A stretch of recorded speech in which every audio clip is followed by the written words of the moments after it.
उसका कल पार्ट 1 हटा दिया।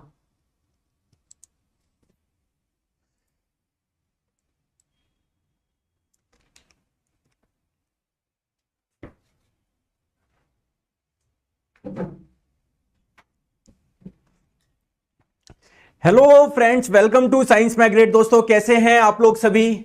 आई होप सभी बहुत अच्छे हैं, शानदार हैं, जानदार हैं। आज हम लोग पढ़ने वाले हैं इलेक्ट्रिसिटी एंड मैग्नेटिज्म, यानी विद्युत और चुंबकत्व। दोस्तों काफी बड़ा आप लोगों का ये चैप्टर है, लेकिन इंपॉर्टेंट बहुत है यार। और इवन रेलवे एग्जाम की बात करें तो यार इससे इतने क्वेश्चन आते हैं, तो आप लोगों को अच्छे से समझना है और बहुत आसानी से आप लोगों को समझ में आ जाएगा अगर आप लोग अच्छे से मेरी सारी बातें सुन रहे हैं। ठीक है, परेशान नहीं हो रहे हैं। ठीक है, आ जाओ, मैं आपको गारंटी दे रहा हूं आराम से समझ में आ जाएगा। आपको पता है, जैसे अभी बात करें रिसेंट में जो ग्रुप डी के एग्जाम हुए हैं उसमें इतने क्वेश्चन आए मैग्नेटिक फील्ड लाइंस, है ना, इलेक्ट्रिक मोटर से, सर्किट से। तो हम लोग इस प्रकार से पढ़ेंगे कि आपका एग्जाम में एक भी क्वेश्चन गलत ना हो। चलिए स्टार्ट करते हैं। दोस्तों करंट क्या होता है? आपने सुना होगा rate of flow of charge, यानी आवेश के प्रवाह की दर। बट हम लोगों को यही नहीं पता होता कि आवेश क्या होता है। सबसे पहले हम लोग समझते हैं दोस्तों इलेक्ट्रिक चार्ज यानी आवेश के बारे में।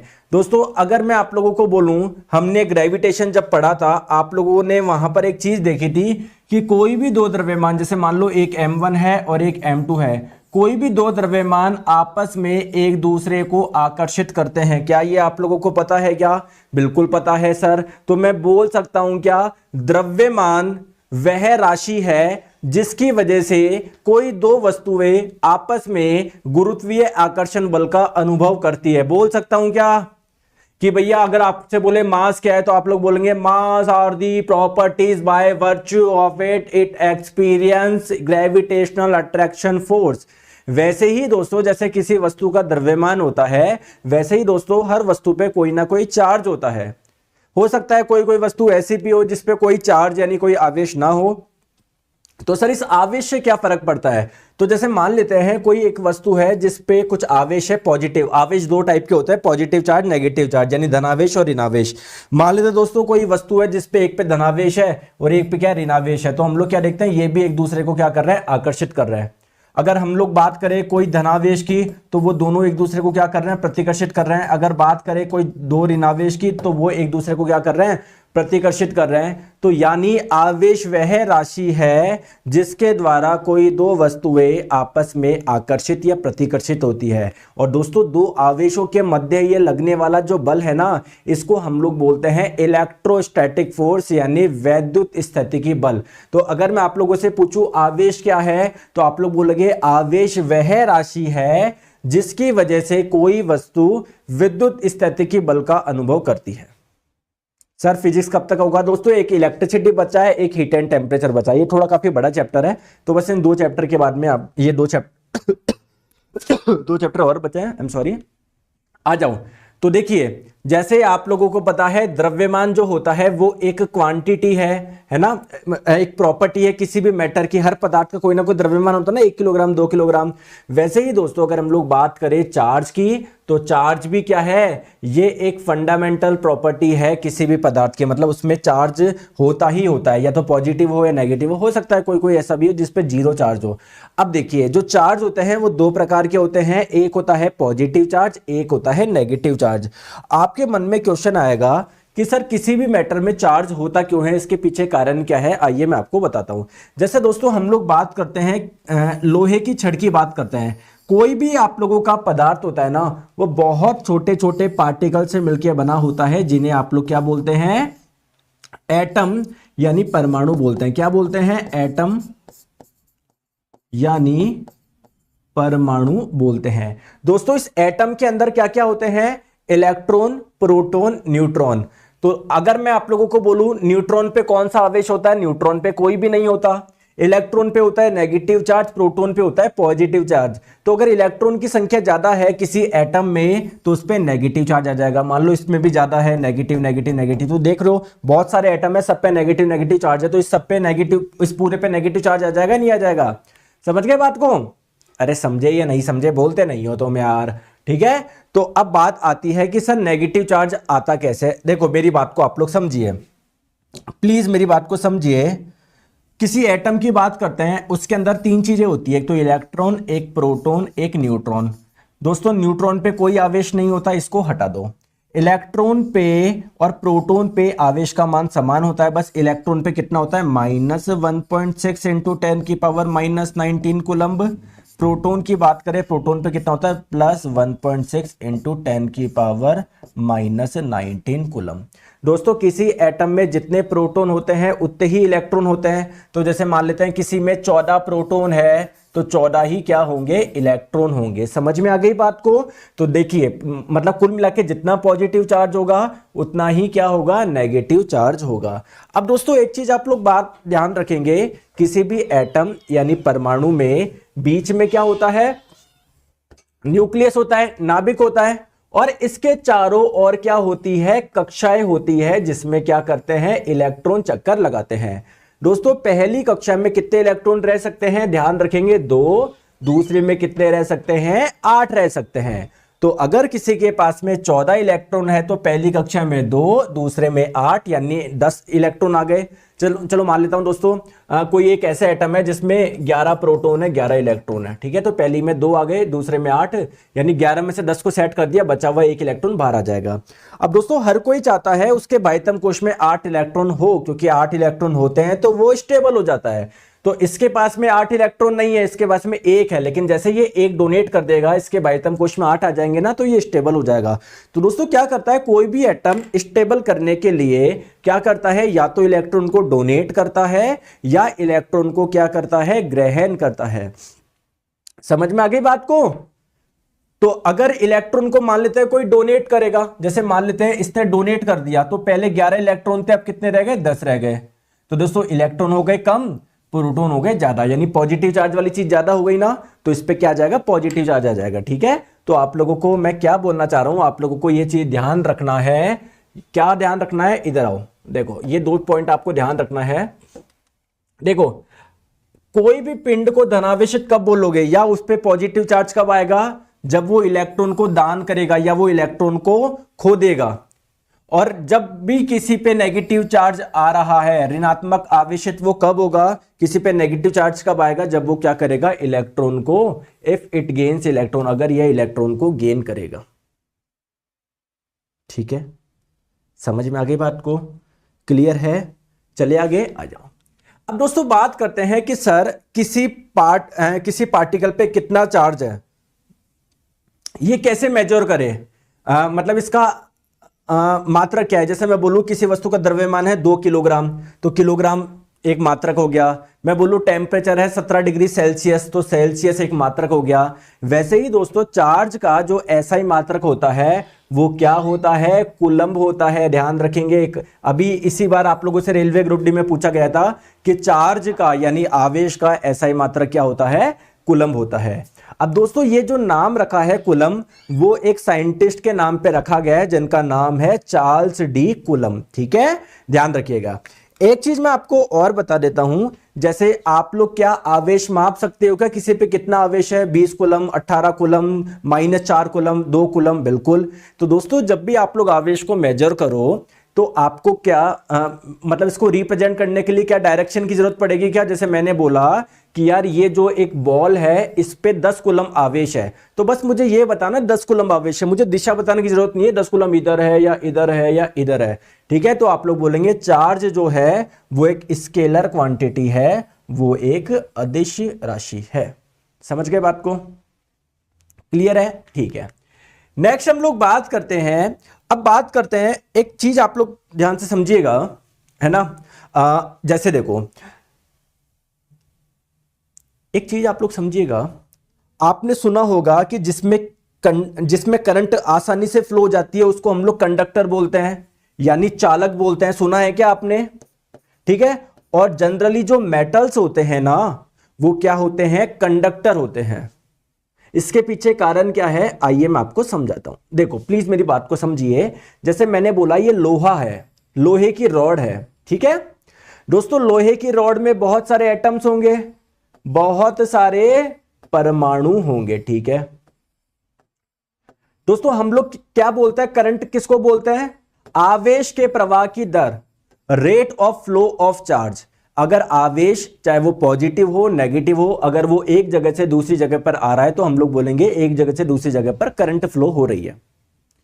एक्चुअली में क्या होता है दोस्तों, जो मेटल्स होते हैं, जैसे आयरन एक मेटल है, सिल्वर एक मेटल है, तो उनमें क्या होता है, कुछ इलेक्ट्रॉन्स फ्री होते हैं। जैसे इस एटम में कुछ इलेक्ट्रॉन्स फ्री है, फ्री का मतलब वो यहां से यहां पर जा सकता है, यहां से यहां पर, यहां से यहां पर, यहां से यहां पर, तो आसानी से इलेक्ट्रॉन जा सकता है ना, यानी आसानी से आवेश प्रवाहित कर सकता है, यानी आसानी से करंट फ्लो हो सकती है। तो अगर आप लोग पूछे धातु अच्छे कंडक्टर क्यों होते हैं, धातु में करंट आसानी से फ्लो क्यों करती है, तो आप लोगों को एक कारण बताना है। क्या कारण? यह है कि सर इनमें फ्री इलेक्ट्रॉन्स होते हैं, इनमें फ्री इलेक्ट्रॉन्स होते।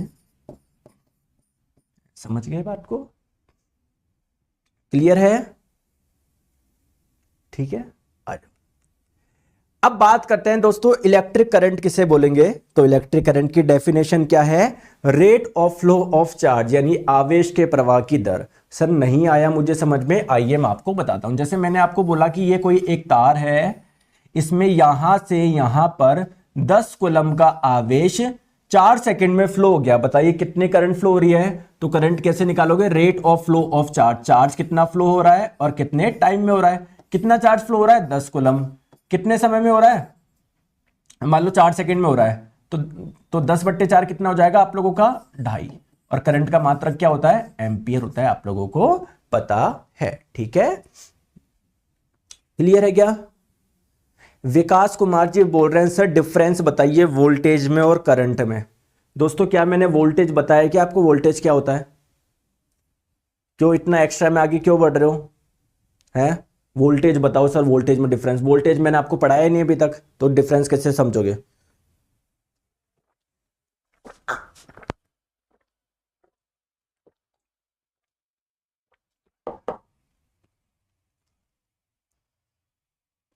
समझ गए क्या? मैं सब पढ़ा दूंगा आपको, आपको बोलने की जरूरत ही नहीं पड़ेगी। और जब मैं टॉपिक पढ़ाऊंगा आपको आसानी से अपने आप ही समझ में आ जाएगा। मस्त रहा करो आप।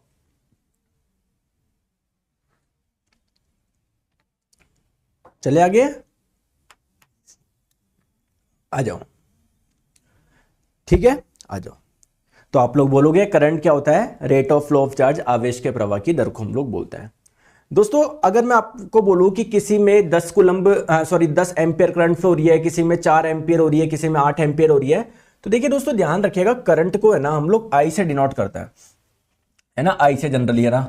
जैसे आई का मान मैंने बोलूं कि इस वायर में आई का मान 4 एम्पियर, इसका मतलब इसमें 4 एम्पियर की करंट क्या हो रही है? फ्लो हो रही है।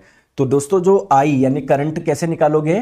कितना चार्ज फ्लो हो रहा है कितने समय में। अगर चार्ज को आप लोग कूलम्ब में लोगे, टाइम को सेकंड में लोगे, तो आपका जो करंट का मान आएगा वो किस में आएगा? एम्पियर में आएगा। अब प्लीज आप लोग ध्यान से आप लोग समझो, देखो अब बहुत शानदार मैं चीज बताता हूं आपको कोई नहीं समझाएगा और आप लोग आज तक रटते हुए आए हो, लेकिन मैं आप लोगों को समझाता हूं कि भैया करंट फ्लो कैसे होती है ना। प्लीज मेरी बात को ध्यान से आप लोग समझिए। सर मेटल में फ्री इलेक्ट्रॉन कहां से आते हैं? सुदीप मंडल जी, जैसे हम लोग बात करें सोडियम, पहली कक्षा में 2, दूसरे में 8, तीसरे में 1, तो ये फ्री तो है क्योंकि वो चाहता है कोई ले जाए यार, कोई ले जाए इसको, जिससे इसके भाइतम कोश में 8 आ जाए। समझ में आ गई बात को? समझ में आ गई? ठीक है, आ जाओ। जैसे बात करें मैग्नीशियम, पहली कक्षा में 2, दूसरे में 8, तीसरे में 2, तो चाहता है यार कि 2 को कोई ले जा रहा है यार, वो फ्री है, ये कोई भी ले जाओ। ठीक है, ठीक है, आ जाओ। दोस्तों मैं आपको बता रहा हूं करंट फ्लो कैसे करती है, प्लीज मेरी बात को आप लोग ध्यान से समझिए। जैसे अगर हम लोग बात करें, कोई वायर मैंने लिया, कोई भी वायर ले लो, मान लेते हैं कॉपर का कोई वायर ले लिया है, किसका भी ले लो। जैसा कि मैंने अभी आपको बताया कि इनमें बहुत सारे फ्री इलेक्ट्रॉन्स होते हैं। ठीक है, तो चलो मैंने कुछ इलेक्ट्रॉन्स बना दिए। इलेक्ट्रॉन्स पे क्या होता है? नेगेटिव चार्ज होता है। ठीक है दोस्तों, क्या कोई आपके घर में कॉपर का वायर रखा है तो उसमें अपने आप करंट फ्लो होना स्टार्ट हो जाती है क्या? हो जाती है क्या? माना उसमें फ्री इलेक्ट्रॉन्स है, लेकिन जब ये फ्लो करेंगे तभी तो आप लोग बोलोगे करंट फ्लो हो रही है, ऐसे थोड़ी बोल दोगे। अरे बात समझ में आई या नहीं आई बताओ? तो आप लोग बोलेंगे कि अगर इलेक्ट्रॉन फ्लो करेंगे, आवेश तभी तो प्रवाहित होगा, तब आप लोग क्या बोलोगे? करंट फ्लो हो रही है। तो करंट ऐसे फ्लो नहीं होती, आपको बैटरी की सहायता लेनी पड़ेगी, सेल की सहायता लेनी पड़ेगी। सर सेल और बैटरी में क्या डिफरेंस होता है? दोस्तों सेल छोटा बैटरी बड़ी, या आप लोग बोल सकते हो बहुत सारे सेल से आपकी बैटरी बनती है, तो ग्रुप ऑफ सेल को हम लोग बैटरी बोलते हैं। ठीक है, तो जैसे मान लेते हैं आप लोग बैटरी लेकर आए मार्केट से कोई, दोस्तों बैटरी का एक होता है पॉजिटिव टर्मिनल, एक होता है नेगेटिव टर्मिनल। तो आपने क्या किया, पॉजिटिव टर्मिनल से ये वाला किनारा कनेक्ट कर दिया, नेगेटिव टर्मिनल से ये वाला किनारा कनेक्ट कर दिया। समझ में आ गई बात को? समझ में आ गई बात को? ठीक है दोस्तों, आप लोग क्या करेंगे, देखो मैं आपको बताता हूं यहां पर चीजें होती क्या है। जैसे ही आप लोग वायर के इस एंड को पॉजिटिव टर्मिनल से जब कनेक्ट करते हैं, होता क्या है, यहां पर बहुत सारे पॉजिटिव चार्ज आ जाते हैं, यहां पर बहुत सारे पॉजिटिव चार्ज आ जाता है। ठीक है, आपने क्या करा, वायर के इस एंड को नेगेटिव टर्मिनल से कनेक्ट करा, यहां पर बहुत सारे नेगेटिव चार्ज यानी ऋणावेश आ जाता है। दोस्तों आप लोग ध्यान रखिएगा, पॉजिटिव चार्ज नेगेटिव चार्ज आपस में एक दूसरे को क्या करते हैं, आकर्षित करते हैं। तो यहां पर पॉजिटिव चार्ज है, यहां पर नेगेटिव चार्ज है, क्या इन नेगेटिव चार्ज को ये पॉजिटिव चार्ज अपनी ओर आकर्षित करेंगे क्या, तो इन इलेक्ट्रॉन्स को ये इस साइड खींचने का प्रयास करेंगे। ठीक है, आपको यह भी पता है नेगेटिव चार्ज आपस में एक दूसरे को रिपेल यानी प्रतिकर्षित करते हैं। तो ये नेगेटिव चार्ज इसको धक्का देंगे, भग यार भग। ठीक है ना, तो ये क्या कर रहा है, प्रतिकर्षित कर रहे हैं, इसको भगा रहे हैं। ठीक है, ठीक है, ठीक है। तो अब आप लोग मुझे बताइए, क्या ये इलेक्ट्रॉन फ्लो होना स्टार्ट हो जाएंगे क्या? अरे यार विपिन कुमार जी, पढ़ लो सेल में कौन सी धातु होती है। मैं क्या समझा रहा हूं, पता नहीं क्या फालतू के डाउट पूछ रहा हूं, जो क्वेश्चन एग्जाम में कभी जीवन में नहीं आना। सेल में कौन सी धातु होती है ये समझ में आ नहीं रहा, बेवकूफों की जैसे कमेंट कर रहा हूं, अपने आप को वो होशियार समझा दिखाने के लिए कि देखो मैं सर क्या शानदार डाउट पूछ रहा हूं मैं।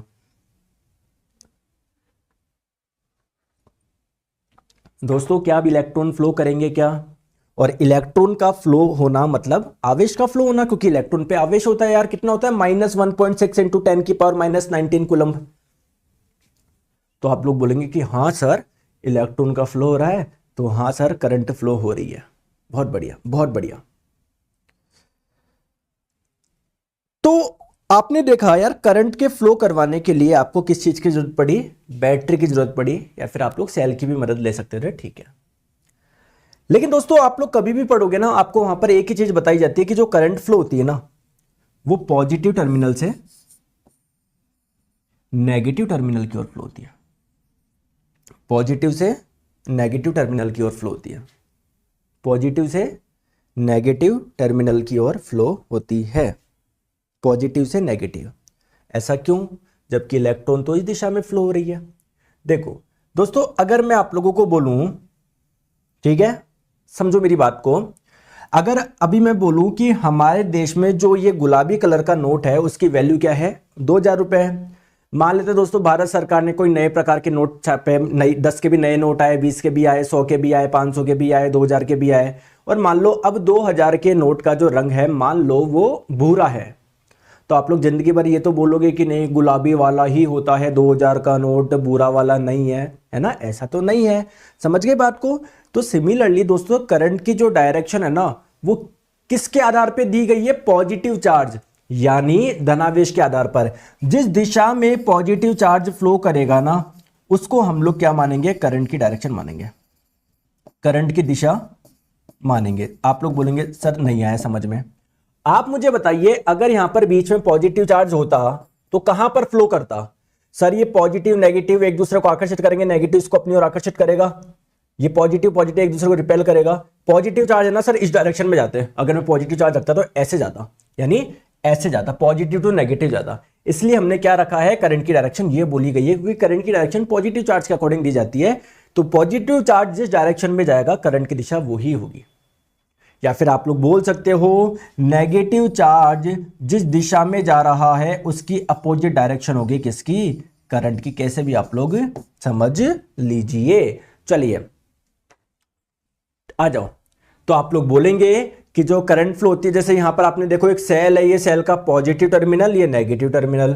तो दोस्तों जो आप लोगों के इलेक्ट्रॉन के फ्लो होने की जो दिशा है वो आप लोगों की क्या है, देखो ये पॉजिटिव टर्मिनल नेगेटिव टर्मिनल, तो जो करंट की डायरेक्शन होगी वो कौन सी होगी, वो ये होगी, पॉजिटिव से नेगेटिव। समझ में आ गया क्या? ठीक है। तो जिस डायरेक्शन में पॉजिटिव चार्ज फ्लो कर रहे हैं उसको आप लोग करंट की डायरेक्शन बोलोगे। जिस डायरेक्शन में नेगेटिव चार्ज फ्लो कर रहे हैं उसकी अपोजिट डायरेक्शन को आप करंट की डायरेक्शन बोलोगे। समझ में आ गई बात को? ठीक है, आ जाओ आ जाओ। अब बात करते हैं दोस्तों इलेक्ट्रिक पोटेंशियल किसे बोलते हैं, जिसे आप लोग देसी भाषा में वोल्टेज के नाम से भी जानते हैं। अब सर ये पोटेंशियल क्या होता है, मुझे ये चीज समझाइए। आ जाइए मैं आपको बताता हूं। देखो प्लीज समझो मेरी बात को। पोटेंशियल क्या होता है? कुछ भी नहीं है, आपको ज्यादा समझने की जरूरत नहीं है। इसको आप ऐसे समझो, पहले इधर समझो दोस्तों। अगर मैं आप लोगों को बोलूं कि जैसे आपके पास में अभी चाय रखी है, चाय का तापमान है 80 डिग्री सेल्सियस, ठीक है। बाहर का तापमान है कितना है, मान लो अभी 22 डिग्री सेल्सियस है। तो जब आप लोग चाय को खुले में रखोगे तो आप लोग देखते हो चाय थोड़ी देर बाद में ठंडी हो जाएगी ना, हो जाएगी ना। क्यों? क्योंकि हाई टेम्परेचर से लो टेम्परेचर की ओर हीट का फ्लो होता है। तो इसमें से हीट निकल के किस में जाएगी, इसमें जाएगी, इसमें जाएगी, इसमें जाएगी। तो इसका टेम्परेचर कम होगा, 80 से 70 होगा, 60 होगा, 50 होगा, 40 होगा, 30 होगा, फिर 25 होगा, फिर 23 होगा, फिर 22 होगा। जैसे ही बाहर के टेम्परेचर के बराबर इसका टेम्परेचर हो जाएगा, अब इससे हीट निकलना बंद हो जाएगी। समझ में आ गई बात को? यानी अगर मैं आपको बोलूं हीट के फ्लो करने के लिए क्या होना चाहिए, टेम्परेचर का डिफरेंस यानी तापमान में अंतर होना चाहिए। सेम अगर आप लोग चाह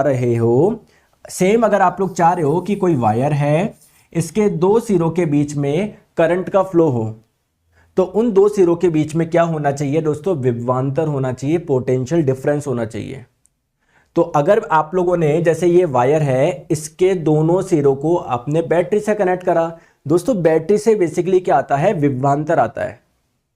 जैसे आप लोग मार्केट में जब बैटरी लेने जाओगे ना, तो वो आप लोगों से पूछेंगे 50 वोल्ट की दूं या 100 वोल्ट की दूं या 200 वोल्ट की। तो मान लेते हैं आपने 50 वोल्ट की बैटरी दी, लेके आए, ठीक है। तो इस आपने 50 वोल्ट की बैटरी लगाई, इसका मतलब ये जो तार के इस सिरे और इस सिरे के बीच का जो विभवांतर आपने उत्पन्न करा, पोटेंशियल डिफरेंस उत्पन्न किया, वो कितना है? 50 वोल्ट का। अगर आप लोग दोस्तों मान लो 150 वोल्ट की बैटरी लगा रहे हो, इसका मतलब इस सिरे और इस सिरे के बीच का विभवांतर कितना है? 150 वोल्ट है। तो विभवांतर जितना ज्यादा होगा वायर के किन्हीं दो सिरों के बीच में, तो करंट क्या होगी? उतनी ही ज्यादा फ्लो होगी। समझ में आ गई बात को? ठीक है। अब आप लोग बोलोगे सर विभवांतर तो समझ में आ गया मुझे क्या है, ठीक है, ये इसकी वजह से ये विभव ये पोटेंशियल क्या होता है, जैसे आपने विभवांतर समझा दिया, लेकिन विभव क्या है? दोस्तों विभव जस्ट एक डेफिनेशन है, कुछ भी नहीं है। क्या है सर डेफिनेशन? अगर आप लोगों को दोस्तों इस पॉइंट पर या किसी भी पॉइंट पर आपको इलेक्ट्रिक पोटेंशियल या विद्युत विभव निकालना है, तो इसकी एक डेफिनेशन है। क्या है डेफिनेशन दोस्तों? इकाई धनावेश को अनंत से किसी बिंदु तक लाने में सर समझ ही नहीं आया। देखो ऐसा समझो, सिंपल सी भाषा में समझो। देखो जैसे आप लोगों को क्या करना है, इस पॉइंट पे निकालना है पोटेंशियल कितना है। मान लो ये पॉइंट है ए, ये पॉइंट है बी। आपको क्या निकालना है? ए पॉइंट पे निकालना है वोल्टेज कितना है, या पोटेंशियल कितना है, या विभव कितना है। एक तो आपको ए पॉइंट पर निकालना है, एक आपको बी पॉइंट पे निकालना है। समझ में आ गई बात को? तो ए पॉइंट पे निकालने के लिए क्या करोगे? ए कुलम आवेश लो। कितना? ए कुलम। ए कुलम आवेश लो। कहां पर रखो? अनंत पे रखो, बहुत दूर रखो। तो अनंत से ए कुलम आवेश को ए पॉइंट पर लाने में जो कार्य करना पड़ेगा, उसे ही क्या बोलेंगे? ए पॉइंट का विभव बोलेंगे। सेम चीज बी पॉइंट पर आपको निकालना, तो ए कुलम आवेश को अनंत से बहुत दूर से बी पॉइंट पर लाने के लिए जो कार्य करना पड़ेगा, उसे ही क्या बोलेंगे? बी पॉइंट का विभव बोलेंगे। सिंपल सी बात है, डेफिनेशन है कि काम की बात क्या है वो सुनो। काम की बात यह है कि अगर कोई दो पॉइंट है, इनके बीच का पोटेंशियल डिफरेंस यानी विभवांतर निकालना है, तो वो कैसे निकाले, वो इंपॉर्टेंट है, ठीक है। जैसे मान लो ये कोई है पॉइंट ए और ये पॉइंट है मान लेते हैं बी। इन दोनों पॉइंट के बीच का आपको पोटेंशियल डिफरेंस निकालना है, विभवांतर निकालना है। तो आप लोग कैसे निकालेंगे? देखो दोस्तों, कोई एक आवेश लो, चार्ज लो, उसको एक पॉइंट से दूसरे पॉइंट तक लेके आओ, तो इसके लिए कुछ वर्क यानी कार्य करना पड़ेगा। क्या वर्क यानी कार्य करना पड़ेगा? क्या बिल्कुल करना पड़ेगा। और चार्ज कितना था टोटल, यानी आवेश कितना था, ठीक है। इसमें भाग लगा दो इसका, इससे क्या पता पड़ जाएगा आपको? दोनों पॉइंट के बीच का विभवांतर पता पड़ जाएगा। दोस्तों वर्क का मात्रक होता है जूल, आवेश का होता है कूलम्ब। तो अगर आप लोगों से पूछे विभवांतर का मात्रा क्या हो जाएगा, विभवांतर का मात्रा हो जाएगा जूल बट्टे कूलम्ब, और इसे ही हम लोग किस नाम से जानते हैं, वोल्ट के नाम से जानते हैं। क्लियर है दोस्तों। तो जो भी चीजें मैंने आप लोगों को बोली गई है वो सारी यही है ना। इधर ध्यान मत दो, ये इलेक्ट्रिक पोटेंशियल की डेफिनेशन है, वो ही कितना वर्क करा कितने चार्ज को लाने पे, है ना। आप तो ये विभवांतर का ध्यान रखो, ये किन्हीं भी दो पॉइंट के बीच का विभवांतर आप लोगों को निकालना है। इसके लिए क्या करोगे आप लोग, इसका फॉर्मूला कहाँ गया भैया, कहाँ गया, चलो कोई बात नहीं, इधर लिख देता हूँ मैं कि इधर इधर समझाता हूँ। जैसे मान लो कोई दो पॉइंट है, ए पॉइंट एक बी पॉइंट है। देखो दोस्तों यहाँ पर आप लोगों का क्या है, आपने पहले इस पॉइंट पे पोटेंशियल निकाल लिया, कैसे, अनंत से किसी बिंदु को, किसी चार्ज को यहाँ पर लिया है, इस पॉइंट में निकाल लिया, अनंत से किसी चार्ज को यहाँ पर लिया है, फिर इन दोनों पॉइंट के बीच का निकाल लो। तो सिंपल सी बात ध्यान रखो, किसी भी दो पॉइंट के बीच का पोटेंशियल डिफरेंस विभवांतर कैसे निकालते हो, कोई दो पॉइंट के बीच का कोई चार्ज रखो, एक पॉइंट से दूसरे पॉइंट पे लेके आओ, कितना वर्क करना पड़ा बटा चार्ज कितना था, यही क्या होगा, दोनों पॉइंट के बीच का पोटेंशियल डिफरेंस होगा। दोस्तों आज के लिए मैं देखो क्लास इतनी रख पाऊंगा, एक्चुअली क्या मेरी बहुत ज़्यादा तबियत खराब हो रही है, बोला भी नहीं जा रहा है ना। इसको हम लोग कल कंटिन्यू करेंगे, ठीक है। अभी तो बहुत सारा है दोस्तों, बहुत इंपॉर्टेंट है। अभी तो ये चैप्टर बता रहा हूँ, ओम्स लॉ वगैरह, ये काफ़ी चीज़ें, इसमें मोटर भी पढ़ेंगे क्योंकि ग्रुप डी में आपको पता है मोटर से बहुत क्वेश्चन पूछे गए, ठीक है। सॉरी दोस्तों, आज के लिए हम लोग इतने रखेंगे, छोटी क्लास रखेंगे, कल मैं इसको कंटिन्यू करूंगा, ठीक है दोस्तों, ठीक है। बस आप अच्छे से पढ़ाई करो और हर टॉपिक के बाद का जो टेस्ट है उसको आप लोग जरूर दीजिए, है ना। चलिए दोस्तों, बाय बाय, ध्यान रखिए अपना।